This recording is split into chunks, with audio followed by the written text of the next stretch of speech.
Welcome to Lecture 1B for Public Administration 6123, Economic Development. Today's lecture involves economic development and politics. And just to go over what topics that we will be discussing, first we will be providing some basic history about the role of economic development in government, the government's role in economic development, and also provide some background on the justification for the government being involved in the economic development process. We'll also start talking a little more with respect to the information that you find in Chapter 2 of your text, in the principal text, Planning Local Economic Development, with respect to modern economic policy in general, and in looking at some elements of economic policy. And then also I want to talk briefly about the coordination, and it's talked about this in the book, but I really want to stress coordination within the structure of American federalism and talk a little bit about that, and then finish off with kind of an overview of the various stages of of how local economic development has evolved over time. First, let's take a look at some of the basic history and justifications of how our government can be involved in the economy and into the broader work of economic development. In terms of when you look at the Constitution, which is how we try to justify what government can and what can do, and how we limit what government can't do, the idea, of course, is that either activities of government are either explicitly allowed for under the Constitution, or that our court system through judicial review is able to evaluate actions taken by our Congress and our President and determine, when cases are brought to them, if the powers of the government are constitutional under their evaluation of the original document and, of course, subsequent amendments. When it comes to economic development, the Constitution doesn't really provide a lot of explicit authority. There are some mentions that relate to the economy in the powers of the legislative branch, Article 1, Sections 8 and 9. So let's take a look at that real quick, because it also ties into that next item that you see there. So we will bring that up and show you the powers of the legislature. Here you have Article 8, and blow this up a little bit, and you'll see that Congress does have the power to do some things with respect to the economy. Collect taxes, duties, imports, and impost and excises has to do with taxing authority, which does have an economic impact. Provide for common defense and general welfare. Of course, it must say that the taxation system should be uniform throughout the states, especially for duties, imposts, and excises. You can borrow money on our behalf. It does have the power to regulate commerce with foreign nations and among the several states and within Indian tribes. And we'll talk a little bit more about that particular line of Section 8, Article 3, here in just a second. It also, you can see some of the other ones: to coin money, to establish a post office, to prohibit counterfeiting, and a couple of other items that are along in there. And of course, things that do have an impact on the economy as well, such as the right to declare war and maintain armies and navies. Then you get down into Section 9. There are some, like Article 9, Item 5, Section 5, subsection 5 of Section 9. No tax or duty shall be laid on articles exported from any state. What that basically saying is that all states should be treated the same, that there is fair and free trade across states, that a state cannot put a tax on another state. So that is an example, as well as some other items with respect to the government and its powers of the Treasury. To go back to what we've been talking about before, dealing with one of those items, which was the Commerce Clause. And the question really here is, what is the Commerce Clause? The Commerce Clause has become a very broad defining document that has been used over the last near 200 years, beginning with the Gibbons v. Ogden case of 1824, to enable the government, our national government, to have a significant role in activities that relate to the economy.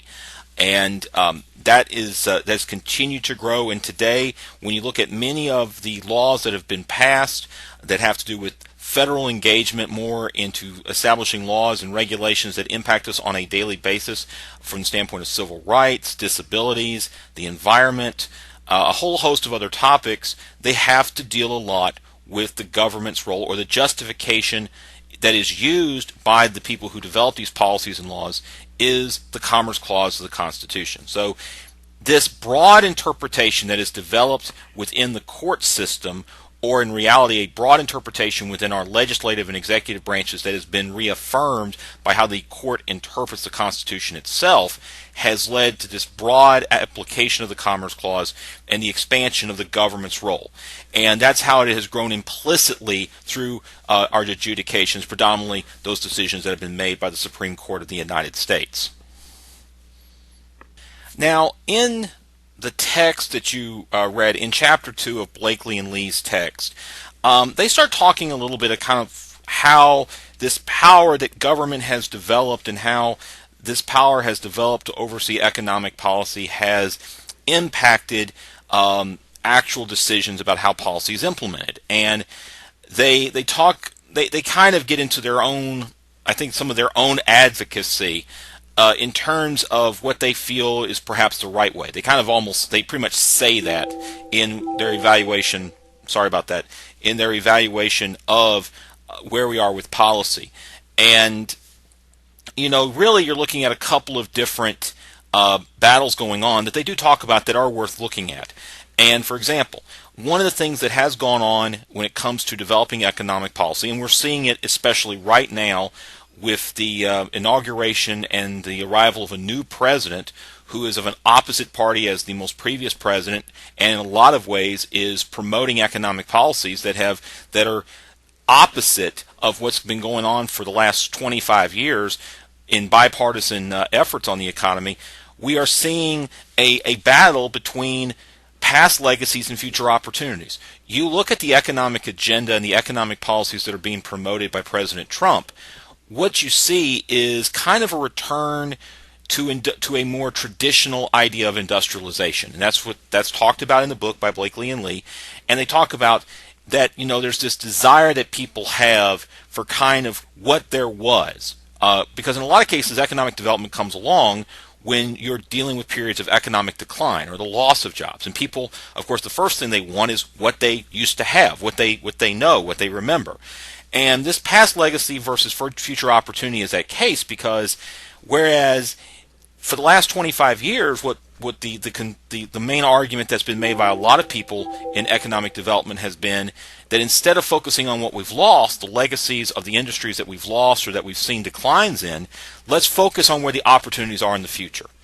And there's an entire branch of policy that looks at, okay, we aren't going to be able to regain what we had in the past. We're not going to be able to regain those types of large employer manufacturing sector employers that we had. So what we need now is to figure out, so where can we shift our direction? Where are our strengths in the new marketplace or in the 21st century? And those opportunities are identified, and they try to look at that. You look at Research Triangle Park, that's a prime example of an economic development concept that was focused on looking towards the future, looking at where the jobs would be 25, 35, 45, 50 years from now. And you can even see how, while it may not have been as most focused on that RTP complex in the years after the 2008 recession, you look at how Raleigh, Durham, Chapel Hill, and that triangle area, particularly in those main cities, have benefited significantly from growth of tech sector economies, in part because of it can all be traced back to what happened at RTP.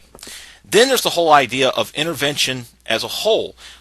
Regardless of whether you look at trying to do things to keep past industries here, to keep past legacies alive, whether it's through tax incentives or through trade regulation or whatever you use, and we'll get more into that, or your reading will get you more into that, or you look at where do we go to kind of position ourselves for the future. Both of these strategies are based on the idea that the government should be engaged in some form of intervention, that it is in the interest of the American people, it's in the interest of the government, whether it be at the national level, the state level, local level, to intervene to help steer the economy to the benefit of the citizenry. And that, of course, is what government does very well at in a lot of areas, including the economy, or it thinks it does very well. Sometimes it doesn't. In fact, there are a lot of cases where it doesn't. But there are also a lot of cases where people would say the government does well at intervention. There are those who disagree. And they would say that regardless of whether or not the government could potentially do well, it should not. The economist Milton Friedman and a lot of others of his school, those are often referred to as the Chicago School of Economics, the Austrian School of Economics, oftentimes will depart, they for the most part do depart from the Keynesian concept that was promoted by an economist, early 20th century economist, John Maynard Keynes. Keynes believed in government intervention, and it was actually Keynes's ideologies and Keynes's philosophies that led to the New Deal, which was this massive era of government economic intervention that occurred during the Great Depression. Whereas Friedman and the economists that were in line with him, and there's others that are even more in this line than even Friedman were, they were promoters of free markets. They believed that the market, to the best, as much as possible, should be left alone. That the government should not intervene in the market, and that the market can make the best decisions because eventually people act rationally. That people are going to, in the long term, make the decisions that are best for themselves. That is the mindset of the free market economic policy, which was tied a lot of times in the last 25, 30 years to a lot of what people who were identified with Republicans and conservatives advocated. You look at free trade. Free trade is an example of a free market philosophy, the idea that there should not be tariffs or significant regulation between nations in their engagement of trade, that they should have as few barriers as possible for the export and input of goods from one nation to another. You compare that to what is now being recommended under the current administration, which has said we are going to go back and look at these trade deals because we do not feel that they have been to the overall benefit of our economy, particularly in some areas. And that gets into, the control over planning, which is often a debate. Who's in control? And it's not just politically. It's not just, between those who advocate for intervention or free markets or those who advocate for upholding past industry versus looking to the future. It's also about, should decisions be made in government, and if they're made in government, who should be making them? Should they be made by politicians? Should they be made by development professionals? Should they be made by social science? Should they be made by business leaders? A lot of times, decisions on economic policy are led by leaders in the business community. That's a natural human thought that people who know business would be involved in helping to make decisions about where business and the economy would go. So you have bank executives and investment executives and corporate CEOs and people who are well known in the business community.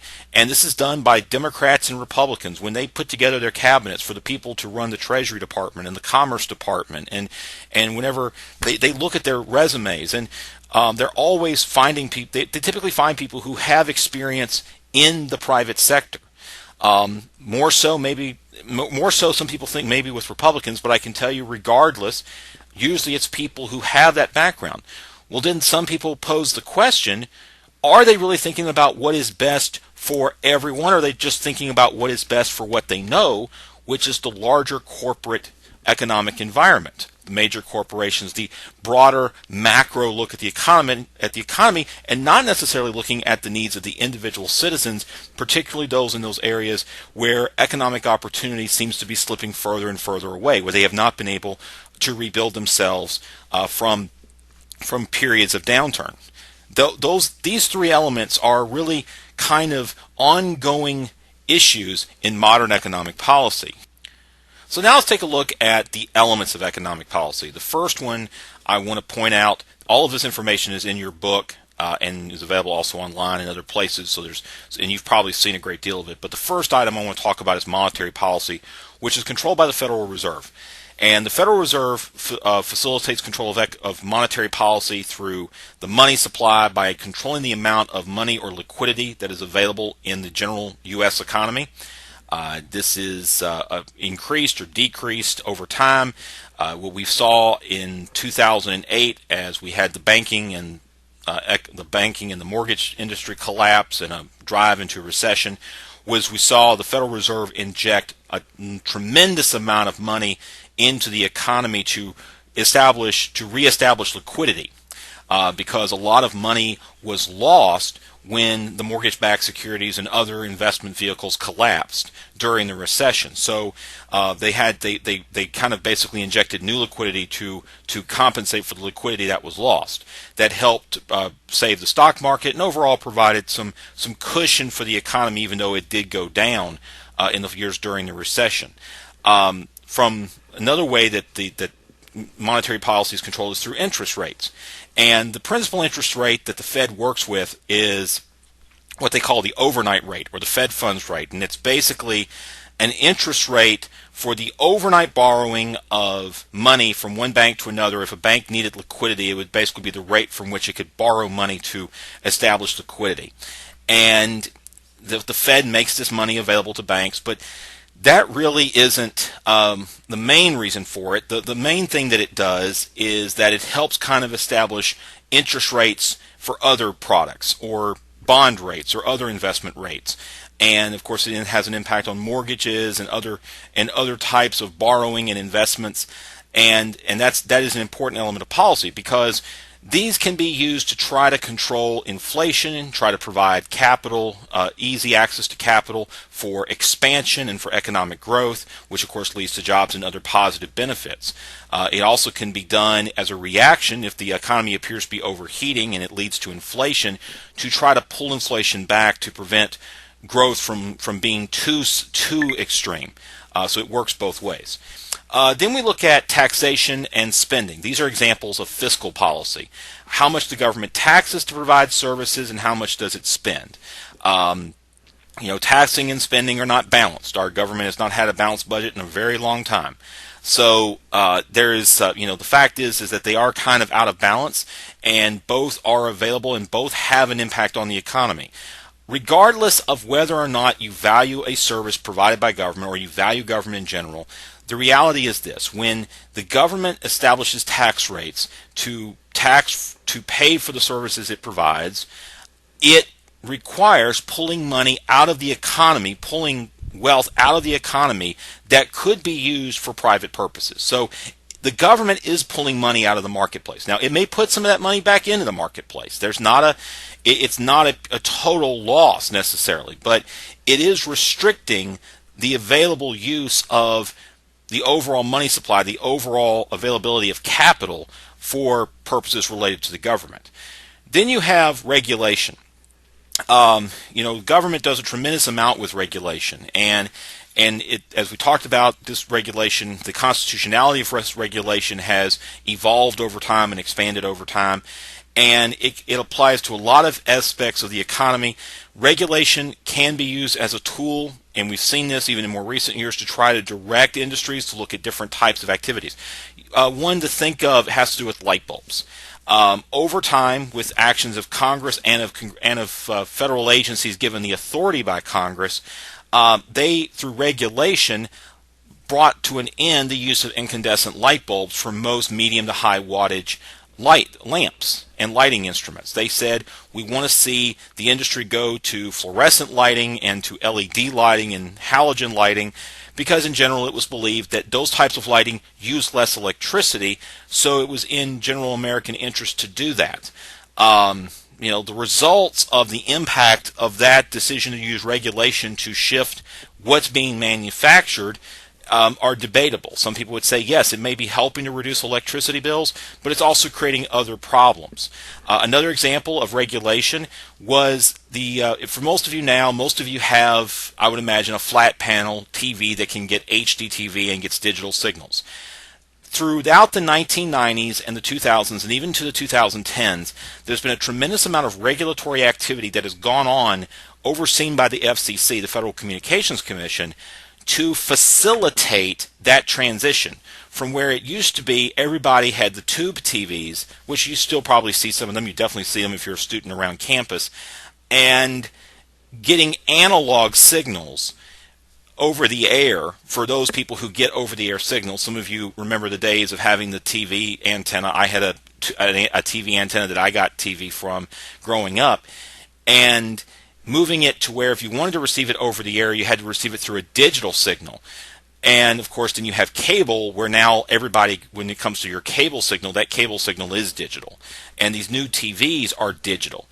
And that change in how all that occurred was all facilitated by regulation, including that if you had the old TV and you still wanted to receive your digital signal over the air, the government made it possible for you to actually get free converters. They paid. You got these cards that you could get that enabled you to get 1 or 2 free digital TV converters. And what you would do is you could buy that. Of course, you still had to then go out and buy, in a lot of cases, a new TV antenna. If you had an outside antenna, you had to buy a new antenna that could accommodate the digital signal. But you got this new tuner that would process the digital signal, because your old tuner, like the old knob tuners you see on TVs, that tuner no longer worked. It had to be a digital tuner. Then you've got trade. And you're probably going to see, because of this most recent election and because of the focus that's been made by President Trump, a lot of talk about trade. And the government that's one of the principal duties that it has with respect to economic policy is trade policy. Importation, exportation, duties, customs, various issues that can come up, all that is negotiated through trade deals. Our tendency for the last couple of decades has been to develop multilateral or multinational trade deals, regional trade deals with continents or certain economic development regions. Originally, in the early years of our nation, our trade policies were more bilateral, more with single nations. Like we would have a trade deal with England and the United Kingdom, and then we'd have a trade deal perhaps with France and a trade deal with this nation and that nation. And there seems to be an interest by the president, and he's kind of said it, in fact he has said it, that we look more towards having more bilateral agreements and fewer multilateral agreements. The issue is that in the global trade perspective, multilateral agreements are now the norm. And are we really in a position to be able to go back to bilateral agreements? That is something that's going to be looked at. And then, last and not least, when looking at these elements, and of course there are other ones, so this is not an all-inclusive list, these are the key ones. The government establishes multiple entitlement programs. Most of these are at the individual level, but some of them are at the business level or an institutional level. But for the most part, they are individual entitlements and benefits.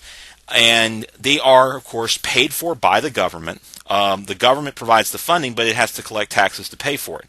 And this does have an impact on the economy because it does create additional cost. We have seen how trying to establish health care as a guaranteed entitlement, basically saying that the federal government is going to guarantee that everybody has access to health care. In order to do that, it had to put in place policies with respect to regulation, with respect to the role of the employer, with respect to the role of the individual citizen, and with respect to the government. And that has caused some issues with the economy.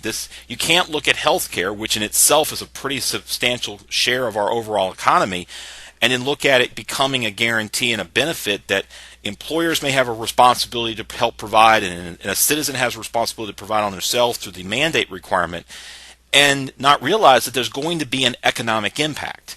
Same is true with Medicare and with Medicaid and even with Social Security and unemployment insurance. These are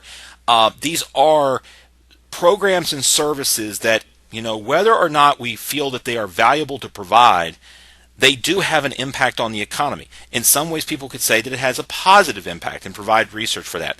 But there is a direct cost to the economy as well, and that cannot be forgotten. Now, I told you that I wanted to talk about coordination with federalism, because it's very important to understand when we study public administration, particularly when we study public administration in the United States, that most of what happens that actually impacts people directly, whether they're business owners or individuals who are employees and workers in the case of economic policy, these activities involve multiple independent levels of government. And that is unique to American federalism. In most parts of the world, if you actually look at their structure of government, what you will find is the local level and perhaps a state or provincial level are not truly independent. They don't exist on their own. They exist as kind of subsidiaries of the broader national government. They may have a long history, they may have their own flags, and they may have their own political leaders. But in reality, they are basically, when you look at how they administer and how they apply policies, they're very much national in tone. They're more like field offices. Meanwhile, here in the United States, cities and counties and towns have true powers and authorities. They're granted to them by their states. States themselves retain authority and choose, in a lot of cases, what they want to provide and what they don't want to provide. They have their own structures of government. Then you have the national government that has to, in order for the national government to do a lot of what it does, it has to work with and coordinate with state and local jurisdictions. And that ties into developing of policy. A lot of policy is developed at the national level. You have cabinet level agencies like the Department of Commerce, the Department of Agriculture, the Department of Labor. They develop a lot of policy. They develop a lot of regulation that has to be applied. Then that policy then has to be implemented a lot of times at the state level. For example, nationally we have unemployment insurance. That is something that is a national benefit. But its administration and its payment of is done at the state level. So it has to all be coordinated. And one of the challenges that states found themselves in during this last recession was the federal government. You may have heard in Congress talking about extending unemployment benefits. During the first 2 years of the Obama administration, the federal government, which at that time also had a Democrat-controlled Congress, decided to expand unemployment benefits. They expanded all the way up to 99 weeks, and in some states they were extended further as well. And of course, as unemployment insurance is paid for technically by businesses in the form of unemployment insurance tax that's paid on their employees. The business pays that. Your employer, if you're employed, pays that. And what was happening was that these states were spending more money on providing benefits than taxes they were collecting. Well, the fallback for the states is to borrow money from the federal government. They can do that. They can borrow money from the federal government to pay unemployment benefits. But at some point, they got to pay it back. And there was a lot of consternation created 4 years ago here in North Carolina when Governor McCrory was elected. And one of the first things he said is, "Hey, look, we've got billions of dollars in unemployment insurance debt that we need to pay. I want to pay it." Some other states were looking at it like, well, it's not that big deal. We'll just make payments on it. He says, no, I want to pay it off, and I want to build up reserves for the next time that we have a downturn. So he presented a proposal with the legislature where they kind of put things together. So what the governor did in those cases was he increased taxes on unemployment insurance. He increased unemployment insurance taxes and restructured some of the taxes, and at the same time reduced the benefits that the state were paying out. So that helped them reduce their current obligations, pay off the debt, and build up some reserves. And that's an example of economic policy because that's an example of how the government responds to periods of economic downturn. So you have that's kind of I wanted to share that as an example. Then you look at support and coordination.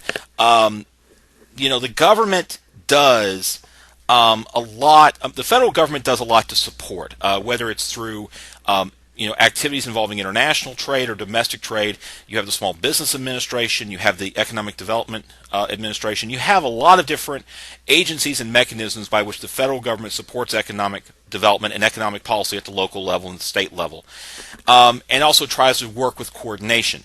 And you also see, I think at the state level, a lot of coordination from the state to the local governments. There's a lot of coordination that goes on through either councils of governments or through economic development regions that are established by states. We have those here in North Carolina to help facilitate that.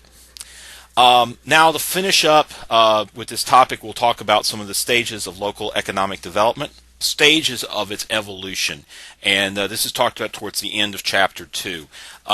Really, when local economic development started, it really focused on industrial recruitment, and it did so through a variety of tools and means. Of course, a lot of it was just simply trying to develop a strategy and trying to recognize, hey, we need to be out there trying to figure out ways to bring manufacturing to our areas. Cities and local jurisdictions really exist to facilitate commerce. Counties exist in terms to facilitate law, but municipal jurisdictions and counties as they grow realize that commerce is the key reason why you have local government.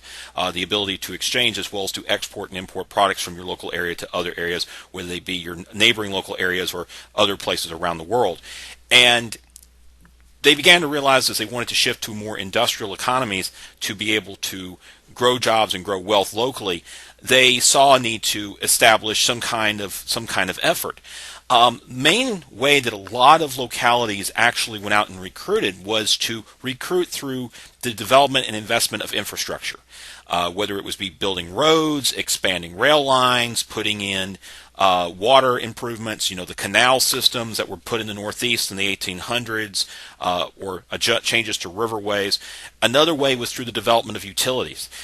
In eastern North Carolina specifically, this is important because you look at the history of eastern North Carolina and you see that there are dozens of cities that have public electric utilities. And of course, North Carolina is a state where you have areas of the state like Raleigh, major city of Raleigh, which is served by a private electric provider, Duke Energy now. And then you have cities like Rocky Mount and Wilson and Greenville and Elizabeth City in the eastern part of the state, as well as some that are in the middle part of the state in the Piedmont area, that are served by municipal providers. The cities own their providers, or they're run by utility commissions that are owned by the city. And you kind of wonder, how did this come about? Well, it came about because private investor-owned concerns were not terribly interested into going into those areas. They were too far away from production and generating facilities, or they were kind of on their own, and they didn't see back in the turn of between the 19th and 20th century that the economies of scale were there to be able to achieve what they were trying to achieve in terms of being able to return on the investment. So the demand was not there from a private investor perspective. So the cities and the civic leaders in a lot of these cities said, we do want these because we realize we need these services. And so they made the investments and built these services out. And a lot of these utilities came about throughout the late 19th and early 20th centuries. And they built these electric utilities so that they could provide electric supply for industrial customers, as well as provide refrigeration for transport, as well as provide lighting for homes. And these utilities kind of grew over time. Now all of these over 30 utilities in eastern North Carolina are part of a consortium that purchases power together wholesale from Duke Energy. Prior to 2 years ago, they were actually part owners of power production facilities with Progress Energy, which of course got bought out by Duke. And that of course created some challenges because they were having to pay more for wholesale. They were having to pay more for the electricity because of debt that they used to purchase the shares of the power plants. Duke bought that out, and of course this resulted in some equalization in power rates between these municipalities and private providers. But that was a key aspect of industrial recruitment, and that kind of reflected that first generation of local economic development policy. And it was really focused on recruiting factories, getting factories to come here to hire people to do manufacturing work, typically lower skilled manufacturing work, with the goal, of course, of helping to improve quality of life and building kind of a base population of people that had incomes to grow the city. And of course, that helped grow the local economy in terms of the businesses and support services that were privately owned that helped the residents with the grocery stores, the car dealerships, everything, the restaurants, everything like that. And then as time moved on, and this really started to happen, you could say, in the 1970s, when we started seeing a shift in the economy. That it started really in the 70s when older industrial, lower skill manufacturing started to have some troubles in some areas. The strategy continued to be, hey, let's work on a recruitment. It's always about recruitment. Recruitment continues on today. But there also became a need to incorporate two other factors. There was the concept of retention. How do we keep companies here? Because the idea that a company would be here forever stopped being the case. Companies, as they perhaps saw the need to recapitalize or to adapt and modernize, could see themselves saying, well, we have a factory in this location, in location A, but in reality, the labor costs are too much or the equipment's too old. We need to reinvest. So if we're going to reinvest, let's do that in a location and in a way that we can achieve the best productivity or the most efficient way of production to increase our profits. That's the responsibility of a corporation. If it's a corporation, their job is to maximize profit. Their employees are duty bound to maximize the profit of their company, unless the company has some rule that says differently. When you have a CEO of a company that's owned by shareholders, those shareholders demand and expect that guy or girl, man or woman, is doing their absolute best to make sure that company's making money. So what they look at then is, okay, what's the best deal for my company? Is it to stay here and invest locally, or is it to move somewhere where if I know that I have to make the investment, I can move it somewhere else? So I can do it somewhere else, perhaps with lower labor cost or better utilization of of equipment. But at the end of the day, the most efficient means of production and the lowest cost of production. So communities, cities, counties, states found themselves in positions of having to now focus on retention, how to keep companies there. And they, of course, developed tax incentives and job training, retraining programs, and other kinds of ways where they were willing to say, we will help you in these particular ways to keep your business here, to keep your jobs here. At the same time, they also started saying, if we know that there's the possibility of losing companies either because they close or they decide to relocate because we can't do enough to keep them here, because the costs of doing business here are greater than where they would be elsewhere so that they can make more money, then we need to find a way to replace them. And it's not just recruiting from the outside, it's growing business from within.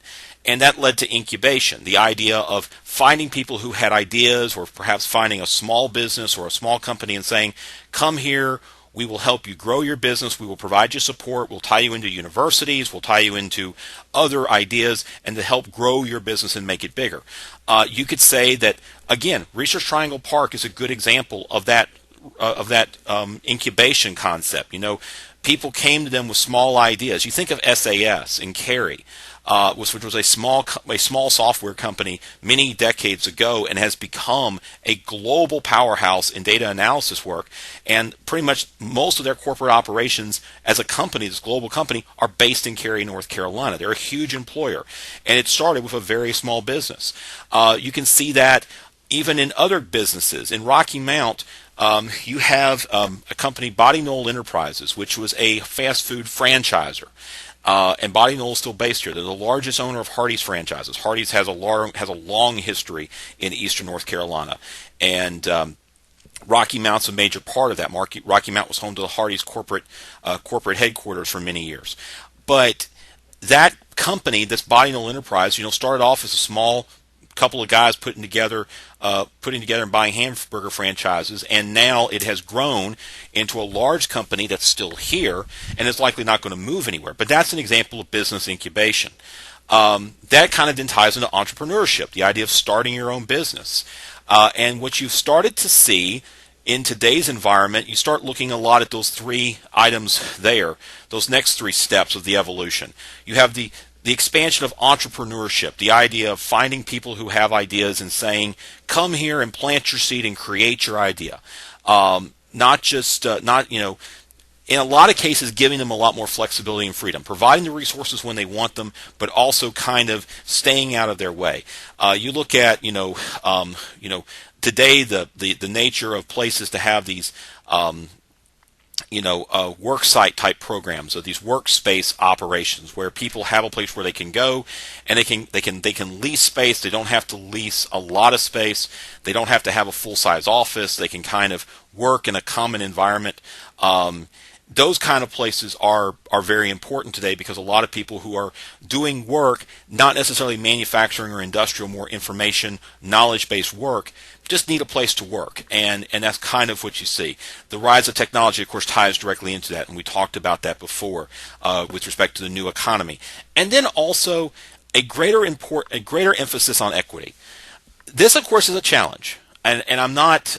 This can get a challenge because a lot of people want to see equity. They want to see that economic growth tries to benefit everybody. They want to see that there is attention placed on making sure, say in a city or say in a broader region, that you are taking efforts to identify that there are a lot of different people out there, a lot of different groups out there based on education or ethnicity or access to opportunity in the past, and you want to try to do things that can benefit everybody.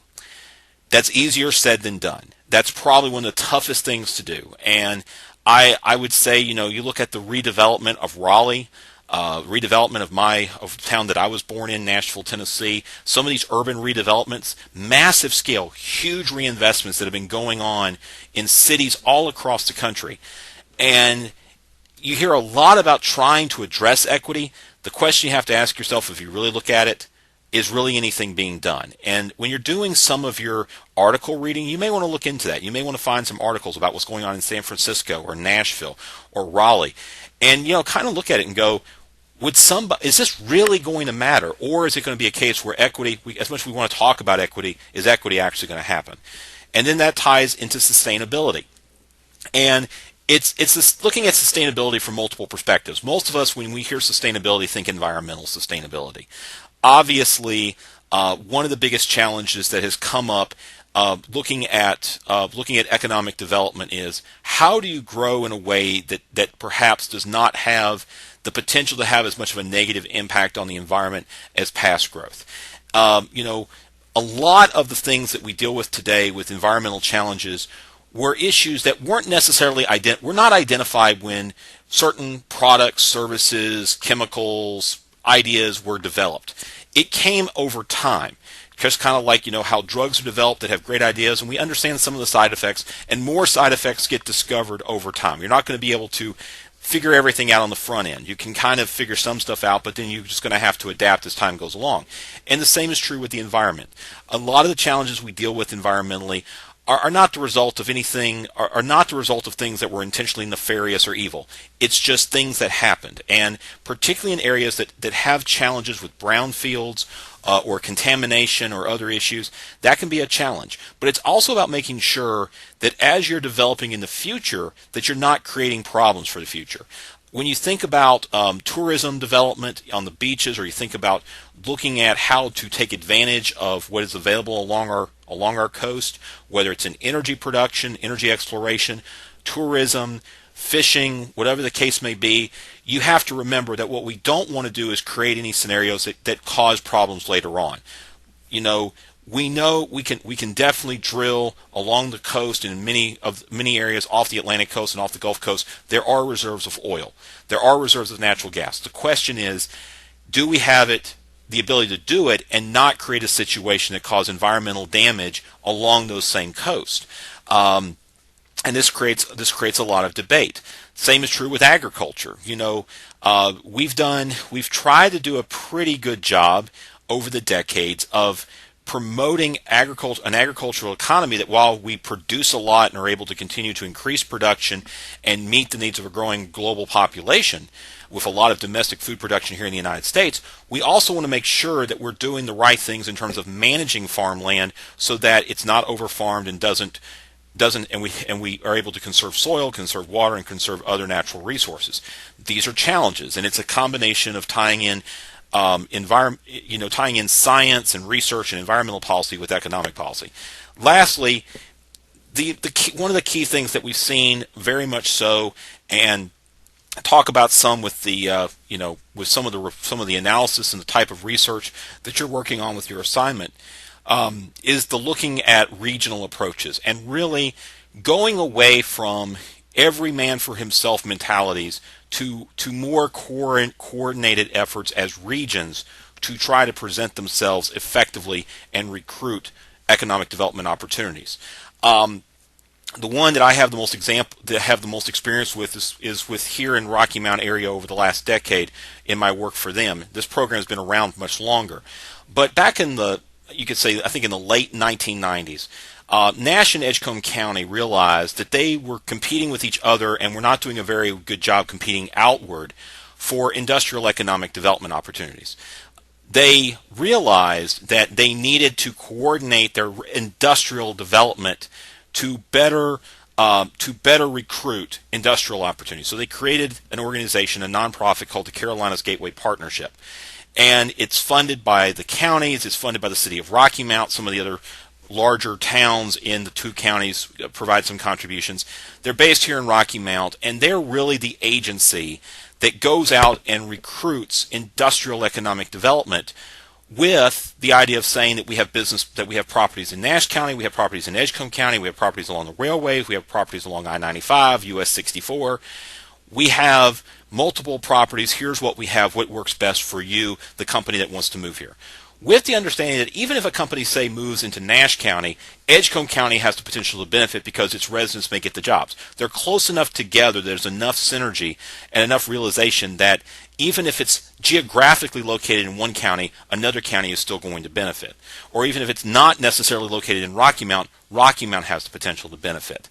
And of course, the best example of this in recent times has been the Carolina Connector CSX project that was announced back in 2016 and is in the process of being developed. And this was a large-scale multimodal distribution facility that CSX is going to build just north of Rocky Mount. This project was initially intended to be built in Johnson County. Johnson County residents in the area that it was scheduled to be built said, no, we don't want it. You may wonder why. I'm not here to speculate about that, but there might be some reasons why Johnson County residents don't want it.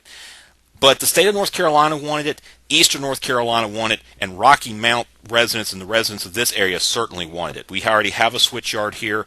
The thought was, why not try to have that operation come here to Rocky Mount? The partnership was in a position that because it was separate from the two governments, that it was able to kind of focus its attention on this project, do the things that were necessary to very quickly offer an alternative that the state supported, that CSX liked, and to get them to move the location here to Rocky Mount. One of the interviews that you're going to have, that I'm going to try to arrange, is with some of the people who were involved in that project on the economic development side to talk about what they had to do, because that's a great case study to learn from as we move forward. So we finished up now with our discussions here of Chapter 2, and I just kind of want to throw some questions out to you of some things to consider. As you've kind of had a chance to look at what we've talked about in this class, or in this lecture, think about in your own life, how have you seen the national government provide support for your local economic development? Think of some examples where you may have seen that a certain agency provided a loan or a certain agency provided support, and kind of ask yourself, how are those engaging with you in terms of your local economic development in your area? Then, we've kind of alluded to it. Think about how economic development policy overall, where does it rank when we talk about American politics overall? Back in 1992, when James Carville, who was the chief strategist for Bill Clinton, talked about the election, his basic answer was, it's the economy, stupid. His view was that Clinton could win the election despite the popularity of George H.W. Bush at the time simply by focusing on the economy and about the weaknesses that were in the economy due to the S&L crisis, and also due to the start of what we were seeing with older generation manufacturing leaving some areas of the country.